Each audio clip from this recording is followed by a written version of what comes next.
উদ্ভাবন নির্ভর বাংলাদেশ গঠনে বিজ্ঞান ও প্রযুক্তি এই প্রতিপাদ্যকে সামনে রেখে গাইবান্ধার সুন্দরগঞ্জে 2 দিনব্যাপী 47তম জাতীয় বিজ্ঞান ও প্রযুক্তি সপ্তাহ এবং বিজ্ঞান মেলা 2026-এর উদ্বোধন করা হয়েছে।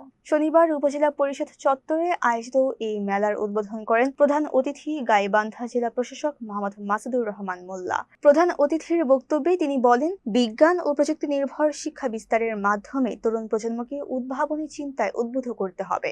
বর্তমান সরকার স্মার্ট বাংলাদেশ গড়ার লক্ষ্যে বিজ্ঞান ভিত্তিক শিক্ষাকে সর্বোচ্চ গুরুত্ব দিচ্ছে বলেও জানান তিনি। উপজেলা নির্বাহী কর্মকর্তা ইফফাত জাহান তুলির সভাপতিত্বে অনুষ্ঠানে বিশেষ অতিথি হিসেবে উপস্থিত ছিলেন অতিরিক্ত জেলা প্রশাসক মোহাম্মদ আল মামুন, থানার অফিসার ইনচার্জ শাহিন মোহাম্মদ আমানুল্লাহ ও আব্দুল মজিদ সরকারি বালক উচ্চ বিদ্যালয়ের প্রধান শিক্ষক তাজুল ইসলাম। উপজেলার বিভিন্ন শিক্ষা প্রতিষ্ঠানের শিক্ষক, শিক্ষার্থী ও বিভিন্ন শ্রেণী পেশার মানুষের উপস্থিতিতে মেলা প্রাঙ্গণ মুখরিত হয়ে ওঠে।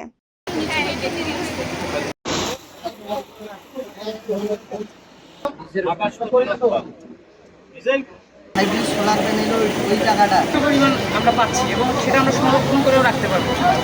আমাদের যে প্রতি বছর যে বিদ্যুৎ solar system, then the sun